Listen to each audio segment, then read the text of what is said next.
Hi, welcome to my Week 7 discussion board presentation on qualitative research design for Safe Routes to School program. My name is Octavio Ramirez Lopez. This is for class MPA 560, Statistical Analysis for Public Administration for Dr. Sundstrom and Professor Bowers at California Baptist University.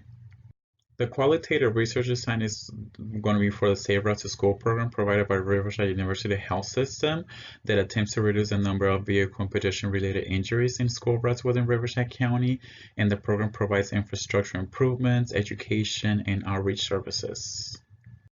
So some aspects of the program that I want to measure through qualitative research design is I want to know how or why has the program worked. So by doing so, I want to learn about the experiences of the people who have been affected by the program or within those schools, districts that are participating in the Safe Routes to School program. So I want to learn about their experiences and how those experiences relate to the decrease in a number of vehicle and pedestrian related injuries. Also, I want to learn or measure what types of what parts of the program has had the greatest impact on the reduction of amount of vehicle and pedestrian related injuries. So one of the aspects that I want to measure is why the program is effective. So in order to do so, I'm going to use the grounded theory. And the reason why is because I want to learn about the experiences of the participants of the program. So grounded theory studies the people's experiences within the process. In this case, will be the implementation of Safe Routes to School program. And also, in order to develop the theory of why the program is effective, so in order to do so, a theory is generated from the data collected in the study and not really from outside sources.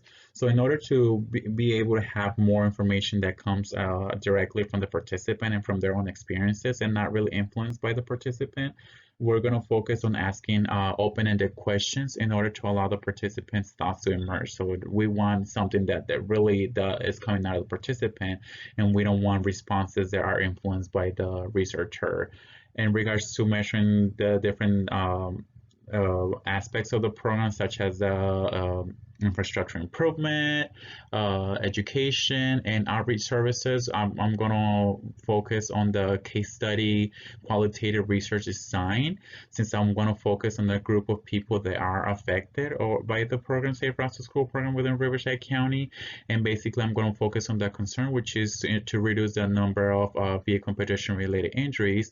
So I'm going to ask them, I'm going to focus more on case study again, and the methods to get information will be either through public records or blogs or websites in order to get more information that tells me more about the aspects of the program and what seems to be more effective for some people. So the data collection methods for both types of qualitative research design, grounded theory, and case study are as follows. So for the grounded theory, I would be conducting interviews, one-on-one person interviews. So the interview will be between the researcher and the participant in order to get as much information from that experience of the participant.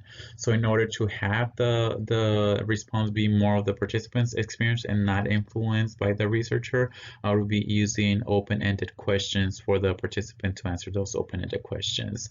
In regards to the case study, the data collection method will be by accessing public records such as websites, blogs, journals, and newspapers and articles so that we can just have access to that data that is already accessible on the internet.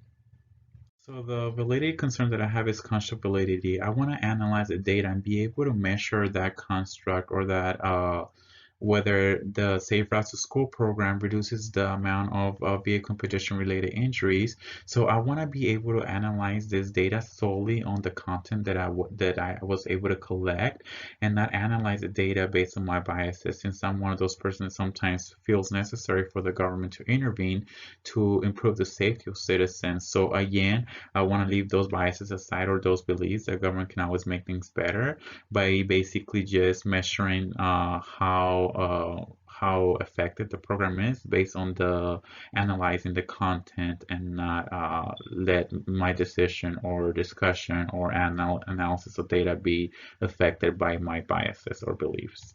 So that was it for my presentation. Thank you so much for taking the time, and I really hope everyone's having a great weekend.